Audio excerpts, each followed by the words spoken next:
As I got here in '87, Xavier McDaniel had been drafted with the Sonics' first-round pick, which was a high pick, in 1985. He had come out of Wichita State as both the nation's leading scorer and rebounder, which is, highly uncommon. So they started with a pretty good building block with him. Obviously, trading for Tom Chambers was a huge acquisition. And then getting Dale Ellis for Leon Wood, as they did, I believe it was in 1985 or 1986. So you had Ellis, McDaniel, and Chambers. Those three, for a period, I believe, of 2 seasons, scored 20 or better, which was phenomenal apiece. That was great scoring. But it wasn't enough to get the Sonics to that next level. But it was great to rebuild, as they did in '87, coming off the '86 year, when Bernie Bickerstaff led a team that had won 39 games and, of course, had upset Dallas in the first round, Houston in the second round, and then eventually lost to the Los Angeles Lakers in the Western Conference Finals in '86. So in '87, then you had this core of players coming back, making the playoffs, and then they began to gain momentum.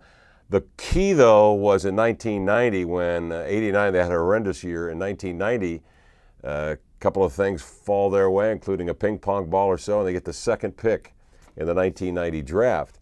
First pick taken was Derek Coleman, a very talented player but troubled player. Sonics, I think, in looking back, were lucky that they did get the second pick, because it turned out to be the playmaker that they needed, Gary Payton out of Oregon State. And so they began to build in that way. And then, of course, taking Sean Kemp, I think it was a year later, right out of, well, he had only spent, I think, half a semester at Kentucky. He had been down at a junior college in San Antonio, Texas. Here's a kid that's essentially coming right out of high school that they draft, and that turned out, of course, to be a stroke of genius. They had larger-than-life characters, too, if you recall, led by, of course, Coach George Karl. I remember doing some remote appearances at a grocery store in Magnolia with George Karl. It was unbelievable. George Karl, Sam Perkins showing up at a grocery store in Magnolia. Anyone that came through that door recognized our guys. They knew and appreciated the Sonics at that time. I remember long lines to sign autographs. These two guys meandering the grocery store, saying hello to people, a film crew following them. It was marketed extremely well.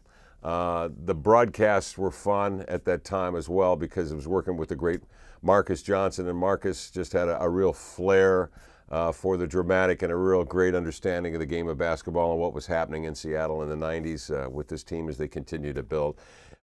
But I think it was just the character of the team. It was the good young core, Gary Payton, Sean Kemp, but it was also the great veterans around him, Detlef Schrempf, Sam Perkins. Hersey Hawkins was a terrific player.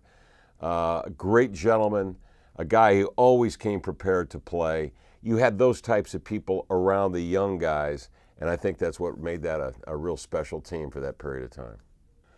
I'd have to say the championship, the build-up to that year, the disappointment of the 2 previous years, losing in the first round to the Denver Nuggets, the 1 seed losing to the 8 seed, and actually having the best record in the league that year. And then the following year, not having as good a team, but losing to the Los Angeles Lakers, even though the Sonics had the home court advantage. And then not knowing whether or not George Karl would actually be fired following that playoff. I remember being down in Los Angeles, as a matter of fact, after the Lakers had beaten the Sonics in that first round series, and sitting with some writers and some other broadcasters, and maybe 10 people at the table. 9 thought George was not coming back the following year. But Wally Walker did bring him back, brought George back. They retooled, they improved the ball club, and ended up winning 64 games. It was a terrific year for the Sonics.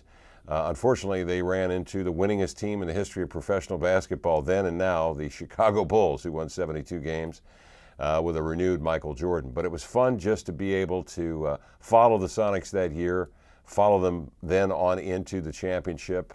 That trip to Chicago, of course, was memorable. The whole stay in Chicago was memorable. Dealing with all those bigger-than-life characters with Dennis Rodman, obviously Scottie Pippen, Michael Jordan, Phil Jackson, and then, of course, the great talents of the Sonics with Detlef Schrempf and Gary Payton and, of course, Sean Kemp.